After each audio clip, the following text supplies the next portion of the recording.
پاکستان کو کانکنی کی دنیا میں بڑی قوت بنانے کا مشن 2 روزہ منرلز انویسٹمنٹ فورم کا انعقاد آج سے ہوگا۔ وزیر اعظم شہباز شریف اور army chief general Syed Asim Munir خصوصی شرکت اور فورم سے خطاب کریں گے۔ فورم میں شرکت کے لیے غیر ملکی شخصیات کی پاکستان آمد کا سلسلہ جاری۔ وزیر پیٹرولیم علی پرویز ملک کہتے ہیں فورم میں بعض ذخائر کی دریافت کا اعلان بھی ہوگا۔ 300 کے قریب غیر ملکی مہمان شرکت کریں گے۔ پاکستان میں بے پناہ معدنی وسائل موجود ہیں، پائیدار معاشی ترقی کے لیے ان کو بروئے کار لانا ہے۔ OGGCL کے MD نے کہا منرل انویسٹمنٹ فورم کا انعقاد اب سالانہ بنیادوں پر کیا جائے گا۔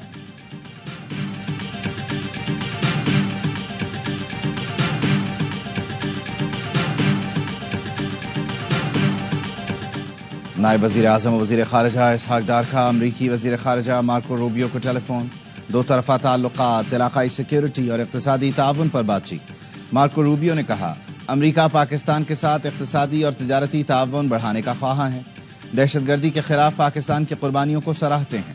ترجمان دفتر خارجہ نے بتایا افغانستان کی صورتحال اور چھوڑے گئے امریکی اسلحے پر بھی بات چیت ہوئی۔ دونوں رہنماؤں کا رابطے میں رہنے اور باہمی مفاد میں کام جاری رکھنے پر اتفاق۔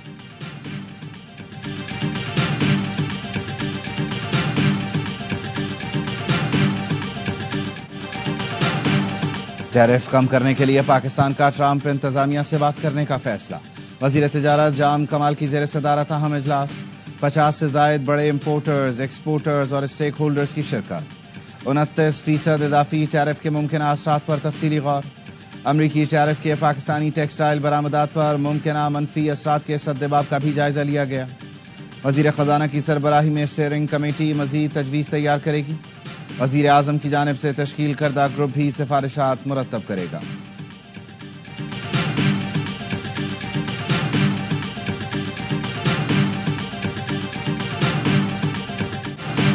صدر ٹرمپ نے چین پر ایک اور ٹیرف لگانے کی دھمکی دے دی۔ کہتے ہیں چین نے منگل تک امریکی مصنوعات پر 34% ڈیوٹی واپس نہ لی تو جواب میں چین سے درآمدات پر مزید 50% ٹیرف لگا دوں گا۔ چین سے تمام مجوزہ بات چیت ختم کرنے کی بھی دھمکی۔ بولے نہیں چاہتا کہ عالمی مارکیٹ گراوٹ کا شکار ہو، لیکن بیماری ٹھیک کرنے کے لیے کڑوی گولی نگلنا پڑتی ہے۔ یورپی یونین کا امریکہ کو کرارا جواب۔ امریکی درآمدات پر $28 ارب کا جوابی ٹیرف لگانے کا فیصلہ۔ سربراہ یورپی کمیشن کا کہنا ہے ٹیرف لگانے کی منظوری اتحادیوں سے مشاورت کے بعد کریں گے۔ برطانوی وزیر اعظم نے کہا ہمارا مستقبل ہمارے ہاتھ میں ہے، امریکہ کے ساتھ بہترین معاہدے کے لیے لڑیں گے۔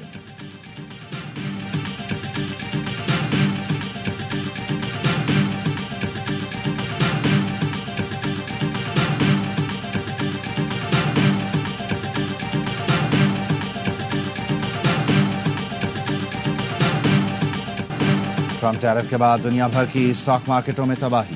نیو یارک اسٹاک مارکیٹ میں کاروبار شروع ہوتے ہی فروخت کا سونامی آ گیا۔ دیکھتے ہی دیکھتے وال اسٹریٹ 20% گر گئے۔ شیئرز کا کاروبار کرنے والوں کے اربوں ڈالر ڈوب گئے۔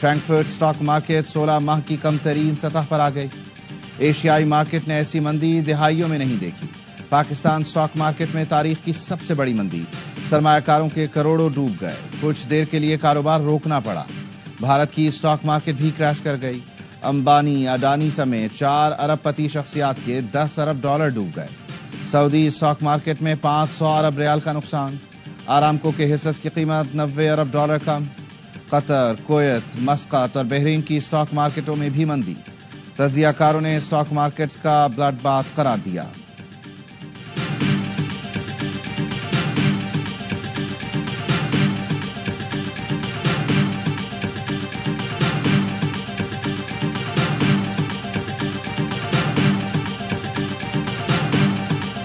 تیل کی عالمی منڈی میں جو قیمتیں پچھلے 72 گھنٹوں میں ڈراسٹکلی کم ہوئی ہیں، اس کے لیے پوری سنجیدگی کے ساتھ ہم کام کریں گے تاکہ اس کا بھی فائدہ بالآخر ہماری معیشت کو، ہمارے عوام کو پہنچے۔